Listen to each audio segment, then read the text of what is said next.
ತಾಳಿಕೋಟೆ ಪಟ್ಟಣದಲ್ಲಿ ಪ್ರತಿಷ್ಠಿತ S K college ಆವರಣದಲ್ಲಿ ಸ್ಥಳೀಯ ಪೊಲೀಸ್ ಠಾಣೆ ವತಿಯಿಂದ ಮಾದಕ ವಸ್ತುಗಳ ನಿಷೇಧದ ಕುರಿತು ವಿದ್ಯಾರ್ಥಿಗಳಿಗೆ ಅರಿವು ಮೂಡಿಸಲಾಯಿತು.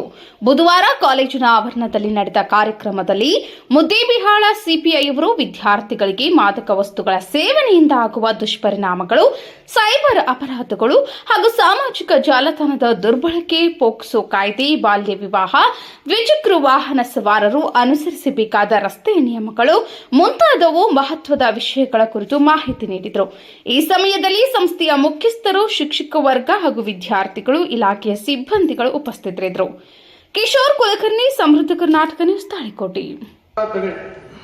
ಸೈಬರ್ ಅಪರಾಧ ತಡೆ ಅಂದ್ರೆ ಆನ್ಲೈನ್ ಮೂಲಕ ಆಗುವುದು, ಮೊಬೈಲ್ ಮೂಲಕ, ಇಮೇಲ್ ಮೂಲಕ, ನಂತರ ಇತ್ತೀಚೆಗೆ ನೆಟ್ವರ್ಕ್, ಫೇಸ್ಬುಕ್, ಇನ್ಸ್ಟಾಗ್ರಾಮ್, ವಾಟ್ಸಪ್, ಇನ್ನು ಇತರೆ ಏನೇನಿದಾವೆ ಅದರ ಮೂಲಕ ಎಲ್ಲ ಈಗ ಅಪರಾಧ ಮಾಡ್ತಾ ಇದ್ದಾರೆ.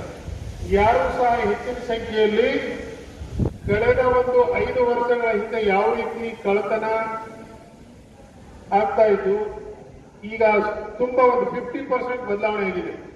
ಸೈಬರ್ ಅಪರಾಧ ಅಂದ್ರೆ ನಿಮ್ಮ ಹಣ ಮೋಸದಿಂದ, ನಿಮ್ಮ ಸ್ವತ್ತನ್ನ ಮೋಸದಿಂದ, ನಿಮ್ಮ ವಶದಿಂದ ಬೇರೆ ವಶಕ್ಕೆ ಆನ್ಲೈನ್ ಮೂಲಕ ಹೋಗಂತ ಒಂದು ಅಪರಾಧ ಇತ್ತೀಚಿನ ದಿನಗಳಲ್ಲಿ ತುಂಬಾ ಹೆಚ್ಚಿನ ಸಂಖ್ಯೆಯಲ್ಲಿ ಆಗಿದೆ. ಅದಕ್ಕೆ ನೀವು ಮಾಡಬೇಕಾಗಿರೋದೇನಂದ್ರೆ ಅದರಲ್ಲಿ ಕನಿಷ್ಠ ಮೊಟ್ಟ ಮೊದಲನೇದು ನಿಮ್ಮ ಮೊಬೈಲಲ್ಲಿ ಏನಿರ್ತದೆ ಆ ಆ್ಯಪ್ ಬಗ್ಗೆ ಸಂಪೂರ್ಣ ನಿಮಗೆ ಮಾಹಿತಿ ಇರಬೇಕು. ಯಾವುದೇ ಇರದೆ, ನಿಮ್ಮ ಗಮನಕ್ಕಿರದೆ ಅಥವಾ ನಿಮಗೆ ಮಾಹಿತಿ ಇರದೆ ಯಾವ ಆ್ಯಪ್ ಸಹ ನೀವು ಫೈನಾನ್ಷಿಯಲ್ ಟ್ರಾನ್ಸಾಕ್ಷನ್ ಸಂಬಂಧ ಬಂದ್ರೆ ಅದು ಯಾವ ಕಾರಣಕ್ಕೆ ನೀವು ರಿಸೀವ್ ಮಾಡಬೇಕು. ಕೆಲವೊಂದು ಆ್ಯಪ್ ಇಂಥವು ಬಂದಿದ್ದಾವೆ, ನಿಮಗೇನೋ ಒಳ್ಳೆ ಮೆಸೇಜ್ ಕೊಡ್ತೀವಿ ಅಂತ ಮೇಲೆ ಟೈಟಲ್ ಇಟ್ಟು ನೀವು ಓಪನ್ ಮಾಡಿದ ತಕ್ಷಣ ನಿಮ್ಮ ಬ್ಯಾಂಕಿನ ಕನಿಷ್ಠ ಮಾಹಿತಿ ಅವರಿಗೆ ಶೇರ್ ಆಗ್ತದೆ. ಕನಿಷ್ಠ ಅಂದ್ರೆ ಬ್ಯಾಂಕ್ ಬಗ್ಗೆ OTP ನಂಬರ್ ಸಿಕ್ಕರು ಸಾಕು, ಪಿನ್ ನಂಬರ್.